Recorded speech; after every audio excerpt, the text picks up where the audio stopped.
কৃষ্ণ প্ৰভু আৰু ঘৰত থাকিব নোৱাৰা হৈছোঁ এনেকুৱা গৰম পেলালে মাৰিবহে আৰু দেই সূৰ্য দেৱতা অলপ আমাৰ ফালে চোৱা আৰু এনেকৈ গৰম পেলালে মৰিম আৰু দেখোন এইখন ঘৰত থাকিব নোৱাৰি আৰু জ্বলি গৈছোঁ গোটেই গা হাত জ্বলি পৰিছে আৰু সেও এনেকুৱা গৰম পেলাব লাগেনে নপৰি পৰাত আৰুহে কিবা লাগিছে আৰু দেই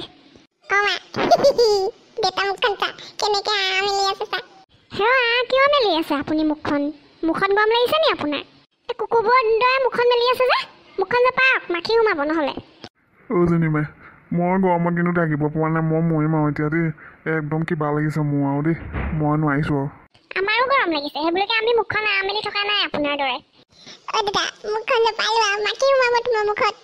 বাপু কণ মই মানে ঠেকেচ মাৰি দিম গৰমত আৰু টেমা চোতাই নল'বি আৰু তই বনাওক আকৌ আৰু RCC ঘৰ কোনে বনাব কৈছিলে আপোনাক RCC ঘৰ হেৰো এনেকুৱা ঘৰ বনাইছে মানুহটোৱে ঘৰটোৰ ভিতৰত থাকিব নোৱাৰি হেৰো এনেকৈ ঘৰ বনাইনে বাৰু ঘৰত থাকিব নোৱাৰা হৈছোঁ কৈ আছোঁ ওপৰত খেৰ কিবা অকণমান দি দিয়ক নাই কাণে নলৰে এতিয়া পাইছে গৰমত মছলা ওলাইছে ঘৰত থাকিব নোৱাৰা হৈছোঁ এতিয়া ঘৰটোনো ক'ৰ পৰা দুখ আহিল ঘৰটোৰ গাত গৰম পৰিছে যেতিয়া ঘৰটো গৰম হ'বই বাকী মানুহবোৰ দেখোন ঘৰৰ ভিতৰতে আছে আমি কিয় ঘৰৰ ভিতৰত থাকিব পৰা নাই আপোনাৰ এইবোৰ ইনভাৰ্টাৰ থাকিও যে আমাৰ যে ঘৰটো গোটেই ভিতৰখন যে গৰম হৈ গৈছে যে থাকিব নোৱাৰা হৈছোঁ একদম কিবা মানে একেবাৰে ভাপ ওলাইছে আৰু গাবোৰ গোটেই জ্বলি পুৰি মানে শেষ মানে নাই আৰু ঘামি তিতি সেই কাম এখনো পাকঘৰত কৰিব পৰা নাই মই এনেকুৱা গৰম লাগিছে মানে কি ক'ম আৰু আমাৰ বোলো খেৰৰ ঘৰে ভাল আছিলে দেই ফেন চেন নাথাকিলেও অত ধুনীয়াকৈ যে ঘৰৰ ভিতৰত বতাহ সোমাই থাকে ফাঁকবোৰেদি এনেকুৱা আৰামত শুই থাকোঁ আমি একো গমেই নাপাওঁ ৰাতি 12টানো কেইটা বাজিলে ৰাতিপুৱানো কেতিয়া হ'ল একোকেই গম নাপাওঁ ইমান ধুনীয়াকৈ আৰামত শুওঁ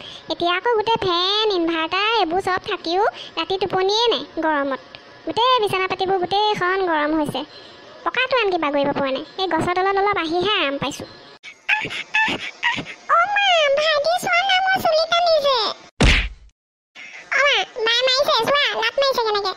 এইবোৰ যে বিৰাট হাৰামি ল'ৰা ছোৱালী হয় তহঁতৰ গৰমখনতো শান্তি নাই ন খোলাই থাকে দুটাৰে কেনে ওচৰত বহিছ তহঁতি যদি কাজিয়াই কৰি থাক তহঁতৰ ঘৰৰ ভিতৰতো শান্তি নাই বাহিৰতো শান্তি নাই তহঁতক লৈ আহিবই নালাগিছে তহঁতক সেই গৰমৰ ঘৰটোৰ ভিতৰতে কিতাপ দি বহুৱাই থৈ দিব লাগিছিল তেতিয়া ভাল পালিহেঁতেন উলিয়াই লৈ অহাৰ কাৰণে তহঁতি বৰ চল পাই গৈছ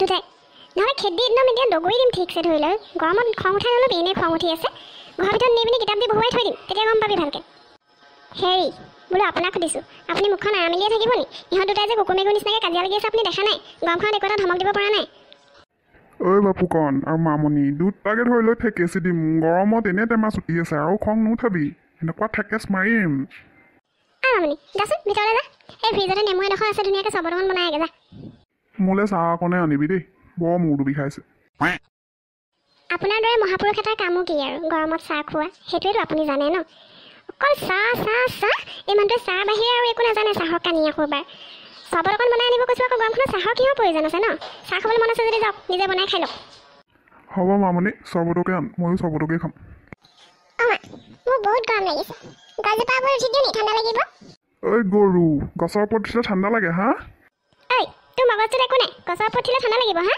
গছৰ ওপৰত যিটো বতাহ মাৰি আছে তোৰ গাত লগা নাই নেকি তই যে গছৰ ওপৰত থ তোৰ চব দুষ্টামিবোৰ মই ভালকৈ গম পাইছোঁ গছৰ ওপৰত উঠি ভৰিখন ভাঙিবলৈ মন আছে তোৰ খোৱা পিটন দিম এতিয়া গৰু পিটন দি ঘৰলৈ লৈ গৈ কিতাপটি বহুৱাই থৈ দিম শুনিছেনে বোলে এইবাৰ খেৰৰ এইবোৰ ঘৰ এটা ওপৰত বনাই দিয়ক গৰমটো কম লাগিব নহ'লে কিন্তু আমি থাকিব নোৱাৰা হ'ম আৰু বুজিছে ঘৰৰ ভিতৰত ল'ৰা ছোৱালীকেইটাৰ পৰীক্ষাও আছে পঢ়িবও লাগিব নহয় সিহঁতি আজি নপঢ়ো দেই আজি গৰম নহয় অকল বাহানাহে লাগে বাপেৰৰ নিচিনা একেই হৈছে যে হয়নে এনেকুৱা পিটন খাবি নহয় নপঢ়িবি কেলৈ নপঢ়িবি পঢ়িব লাগিব পঢ়িবহে নোৱাৰ অংক কৰিবি বহি পকাতে বহি ল'বি অংক কৰিবি পৰীক্ষা ওচৰ পালেহি খবৰ নাই নপঢ়োঁ গৰম লাগিছে হেৰা প্ৰত্যেকটো কথাত মোক কিবা টানি আনাও তুমি মই কি কৰিলোঁ এতিয়া আপোনাৰ নিচিনাই হৈছে যে সেইকাৰণে ক'লোঁ আকৌ আইঅ গাত লাগি যায় একদম কথা এটা ক'বই নোৱাৰি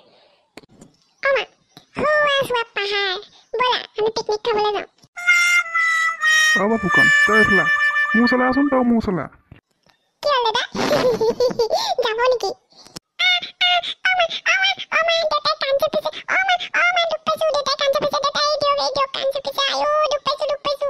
গৰমখনত গৰুৰ দৰে কথা কবি, আবুল তাবুল বকিবি, কাণ নেচেপি কি কৰিম হা? অথনিৰ পৰা শান্তি দিয়া নাই বহিবলৈ অলপ। ঘৰতো হেৰ শান্তি পোৱাই নাই। এই গছৰ তলত আহি ভাবিছোঁ অলপ জিৰণি ল। তহঁতৰ উৎপাত মই চাই আছোঁ অথনিৰ পৰা। মুখখন টেপে টেপে বন্ধই নাথাকে। পিকনিক খাবলৈ যায় সি এই গৰমখনত।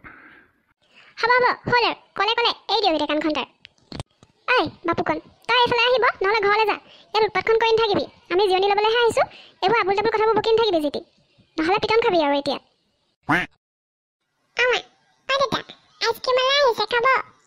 এই জহনী আইচক্ৰীমৱালাবোৰো কেলৈ আহে বাৰু? ল'ৰা ছোৱালীবিলাকক অশান্তি কৰি মাৰিবলৈ, লগতে আমাকো অশান্তি কৰি মাৰে।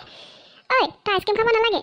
গৰমখনত এইবোৰ আইচক্ৰীম খাবি ঠাণ্ডা ঠাণ্ডা, চৰ্দি হ'ব, জ্বৰ হ'ব, এইবোৰ আকৌ ডক্টৰৰ ওচৰলৈ নিয়া, এইবোৰ অশান্তি কৰিব দৰকাৰ নাই। যা চবত বনাই আন, এনেই সুধা চবতকে খাবি। এইবোৰ আইচক্ৰীম খালে বেমাৰ হ'ব দেই। যা খাব নালাগে। মই আইচক্ৰীম খাম। এইমাত্ৰ যে বাপেৰে কাণ চেপিলে, অলপো লাজ নাই। আকৌ মাৰ খাব মন গৈছে নেকি তোৰ বাপুকণ? মানে বহি থাকে এইখিনিতে, একো খাব নালাগে। বায়ে চবত বনাই আনিব, সেয়াই খাবি। তাৰপিছত ঘৰলৈ যাম, কাম আছে মোৰ, পানী ভৰাব লাগে।